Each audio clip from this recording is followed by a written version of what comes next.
morning, everybody. Buenos días a todos. I'm very excited. To me, it's the first big project that comes in my administration, and I'm very excited to see everybody that's here today supporting us with this project. I think this project is going to be a great project for the Westlaco area, the Mercedes area, the Delta area. Now it's going to connect all the way from 83 to 107. So I want to thank everybody that's been a player in this and participated with us. And I can't take all the credit for it, and I don't want to take all the credit. I'm glad that I'm here to do what I can to finish it up, and with everybody's help.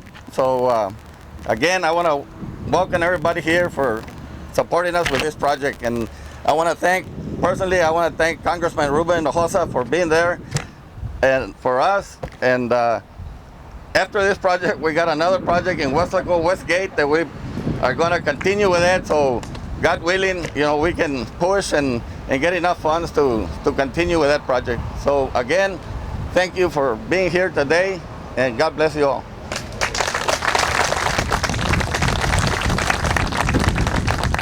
I just want to thank all the players all these years that have and recently that have made this dream come true.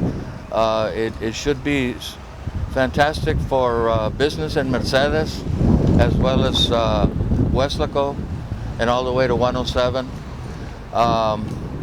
When it came down to the plate that we were asked to contribute, that was a no-brainer. And the commission and our city manager started working, looking for monies, and thanks to the Lord, we were able to acquire the necessary monies to complete this project, which is a 5-mile stretch. As Mayor of Mercedes, I welcome all of y'all here to our fair city. Thank you very much. I do want to congratulate County of Hidalgo, City of Mercedes, for their contribution on this project. We always look for our partners, and this is the end result of a true partnership. I was talking to Mr. Lozano earlier today, and this project has been in the plan since the early 2000s, I believe. So we started at 107, working ourselves south, and this is going to be our second phase, and we're really looking forward to the construction of the project. We will be constructing a 40-foot section, two 12-foot lanes with 8-foot shoulders. The county has been instrumental in acquiring the right-of-way. We will have 80 feet of right-of-way when it's all said and done. So right now we do have a contractor on board. Foremost Paving was the contractor that was a successful bidder in the amount of $5.4 million. This is just construction money. So right now they're looking at starting sometime in the fall. We anticipate that the utility companies will need some time to adjust all the utilities and so forth, but by the fall you should be looking at some of the ground moving here. So that's what we're looking at right now. I do want to re-emphasize what Mr. Lozano mentioned before. We do want to thank Congressman Hinojosa for securing the earmark money. This is what we do with earmark money. We put it to good use. It was in the amount of over $1 million that the county utilized for design and right-of-way. So we're always looking for that true partnership. Always appreciate the help. I do want to acknowledge the Commissioner's Court as well, Judge Garcia, Commissioner Palacios, Commissioner Cuellar, for assisting us with the right-of-way acquisition and the design. This is a true partnership. This is the end result. I want to again congratulate everybody, and I'm looking forward to starting construction. So thank you and God bless.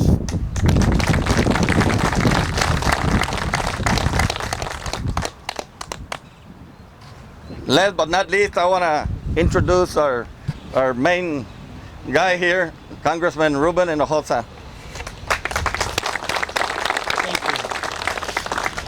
Thank you. Commissioner, thank you very much. I want to say that the MC, Raul Lozano, has done an outstanding job. Give him a big round of applause.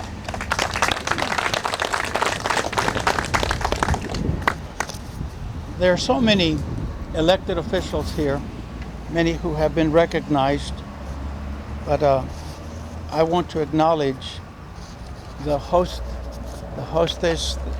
district, South Texas ISD, and its superintendent, Dr. Marla Guerra, and Homero Garcia, who is the school board president for South Texas ISD, because I am so very proud that as a member of the Texas State Board of Education, I was able to create,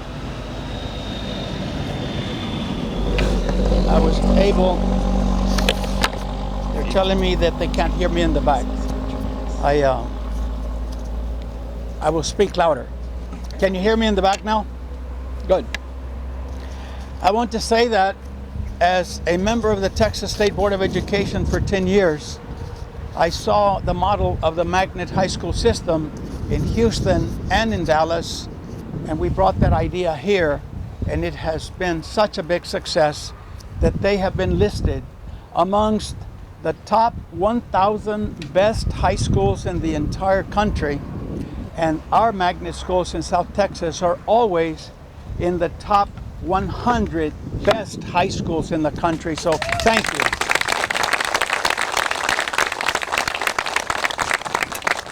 I also, of course, am very pleased to see that along with them is Alejandro, Dr. Ruben Alejandro, Weslaco Independent School District. Thank you for joining us today, you and your staff.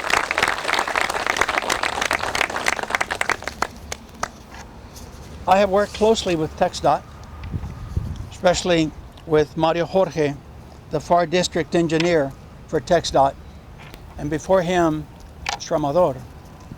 And I will say that there were many, many issues that were important when I was elected in 1996. And probably the foremost concern that I had when I arrived in Washington was to address a double-digit unemployment rate that had plagued us for over 3 decades, and what we could do about it. And I decided that as the new congressman for this region, that I would focus on education, healthcare, infrastructure, and job training so that we would have a good workforce, a young workforce that would attract businesses and thus reduce the unemployment. And it has worked unbelievably well. What was 22% January of 1997, within 10 years reached less than 6% in all of Hidalgo County, which is a great achievement. Naysayers said couldn't be done. But we did it by investing in education, and I wanted to see improvements in our highways and bridges. And it was, I believe, September of 1997, my first year, that I got a call from the White House, and it was a young woman who said, "Do you have time to speak to President Bill Clinton?" I said, "Do I have time?" Of course I do. And he invited me to go down to South America because he had looked at my biography and seen that I knew a great deal about education and I knew a great deal about small businesses. He said, "I would invite you to come with me. It's going to be a 10-day trip to Venezuela, Brazil, Argentina, and Chile. And I will have crowds that will be as small as 1,000, and in Brazil, probably 100,000. And I need somebody who can speak Spanish about these two very important issues to those South American countries. And I've chosen you. Can you do it?" I said, "I would be happy." Upon finishing and speaking at 5 different big events, he took me in the office of the Air Force One airplane, which is a 2-story 747. And he said, "Thank you for doing such a good job. Undoubtedly, you know a great deal about the 2 issues that they wanted to hear, what we do in America. What can I do for you?" I said, "Mr. President, thank you for asking that question.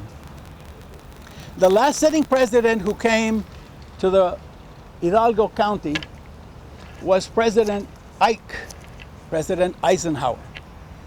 And that was in 1953. So it's been 45 years, I said, since we had a sitting president come visit us. Would you accept my invitation to come down? He said, well, first of all, let me check the statistics that you just threw out at me and the facts, and I'll let you know. Within 10 days of having returned from that trip, he called and said, would January the 7th and January the 8th, 1998 be a good date for you? And I said, absolutely. And that was the beginning of increasing the federal investment in all of the different areas that we needed help in. Not only those that I chose that I could focus on, but others that included our veterans, that included the housing, rural housing, and small business administration, and many, many fields. Immediately after that, it was the year 1999, just before he wound down his second term, that he called and said, Vice President Al Gore and I want to come back to your district because we want to visit the empowerment zone. We want to see what can be done to better utilize and leverage those monies. And it was that trip that both President and Vice President were here in Monte Alto and in Edinburgh on the campus, that Sylvia Handy and I met with the president and said, we have a farm-to-market road that is mostly sandy loam and a little bit of caliche, but every time it rains, the Westlaco School District and the Mercedes School District and the Delta area and Monte Alto and all the kids that live with families here in Mile 2 West cannot go to school because the buses can't get in. And he laughed and he said, you know, we don't fund farm-to-market roads. He said, but I'll tell you what, we'll get you at least enough money to get a study done and see if you can get things rolling.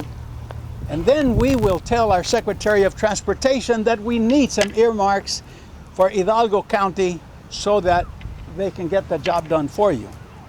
Well, we got enough to do phase 1, which is approximately plus or minus 5 miles, with the direction of our county commissioner, the commissioner's court, who helped us, including, of course, my friend Tito Palacios. And we are here today to celebrate phase 2 that will complete this and be much, much bigger and better than we had envisioned back in the year 2000. There's so many things that we can be proud of in being able to bring coalitions of community leaders. We see that in letting me share with you that I was elected in January to serve as the chairman of the Congressional Hispanic Caucus, made up of 27 Democrats, the largest group of Latinos serving in Congress in our nation's history.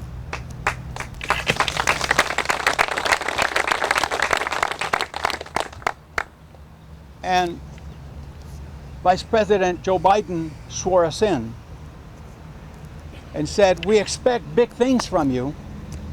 And I said, Mr. Vice President, I can assure you, I will be calling you often, as I will the President.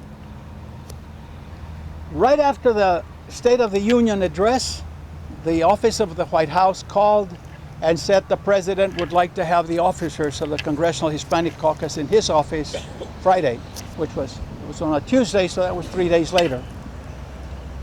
And sure enough, we sat down with him for an hour and talked about the signature issue for the Congressional Hispanic Caucus and the issue that will determine the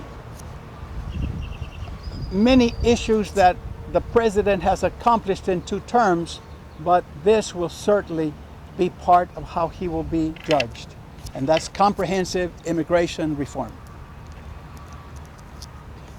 That was in January. This week, Wednesday at noon, we were in the White House, but this time, instead of just having the officers, he had all 27 members of the Congressional Hispanic Caucus, and he invited the Vice President, Joe Biden, to be there also. And there were 3 issues that he wanted to discuss.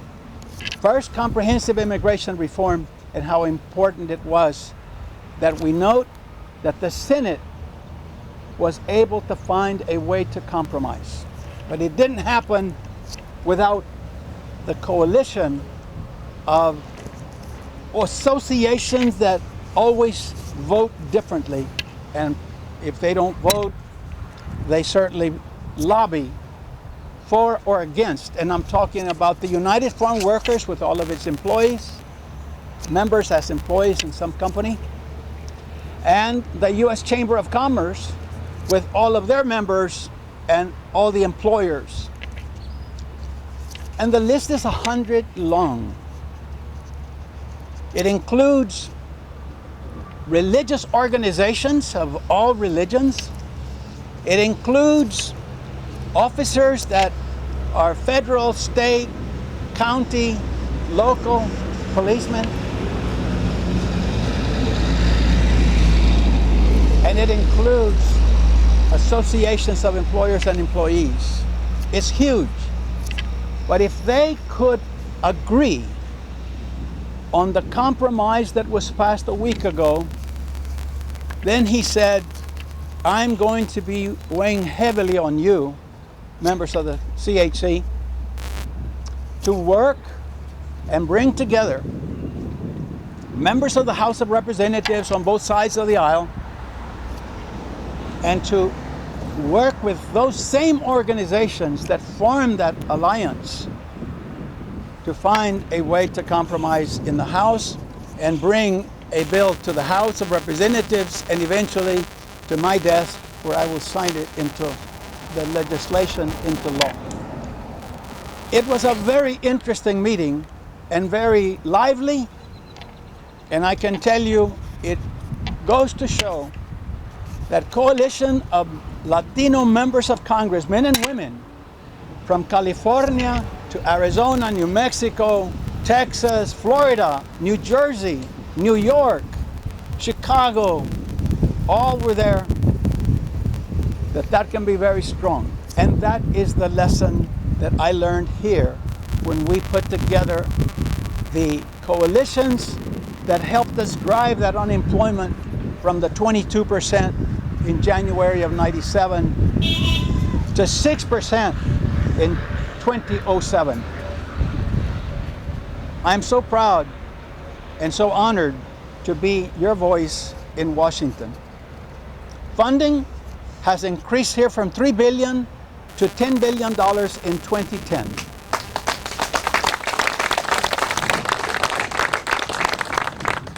And I can say that it's not a miracle.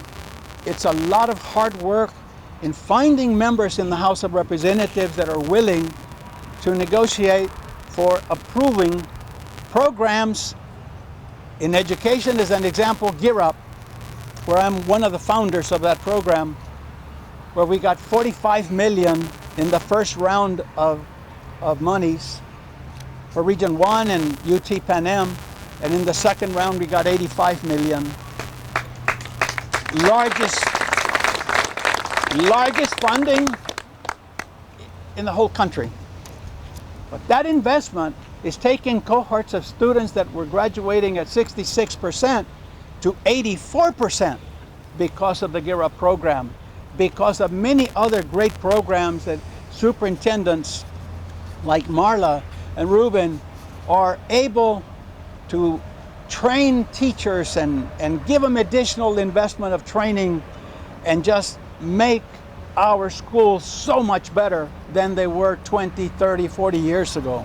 And that, ladies and gentlemen, that investment in education investment in infrastructure like this one today and our expressway, join us on Monday as we put up the signage for Interstate Highway 69 that will be going up from Mission to Harlingen, from Brownsville to Raymondville, from Hidalgo, McAllen, Edinburgh to the northern part of Edinburgh, that you will be proud to see Interstate Highway 69 east and west, and connecting it, you will see Interstate Sign 2, Interstate Highway 2, to connect these two corridors.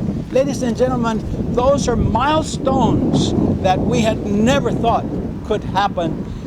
We've brought in billions and billions of dollars to make that happen, including all the overpasses. Yeah. But that's not all. The next day, on Tuesday, join us at Edinburgh, where Governor Rick Perry will come and sign the bill passed by Senator Chuy Hinojosa and Senator Eddie Lucio and all of our Valley delegation of House Representatives to do another vision created by Chancellor Francisco Cigarroa, born and raised in Laredo, educated in Yale, became one of the greatest surgeons in the whole country, and took the health center in San Antonio to its highest ever, recruited to become Chancellor of the UT system, and says, let's merge.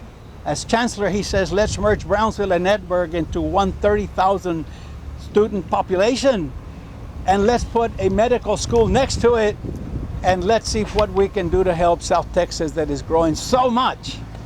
Ladies and gentlemen, that's a vision that I never thought that I would live to see, and we have to thank our Valley legislators for making that happen.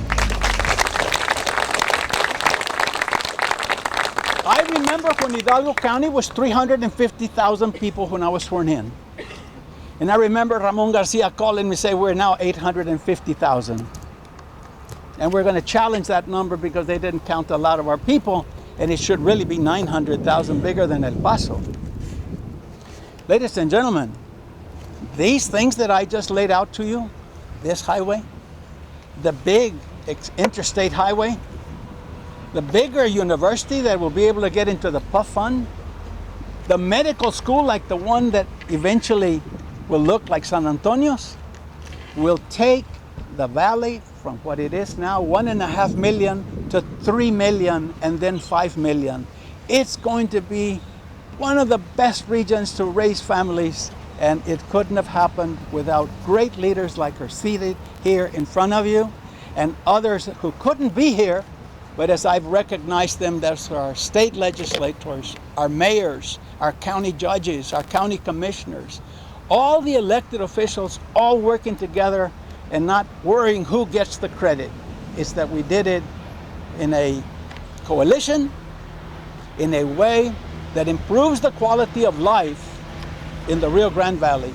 Thank you very much.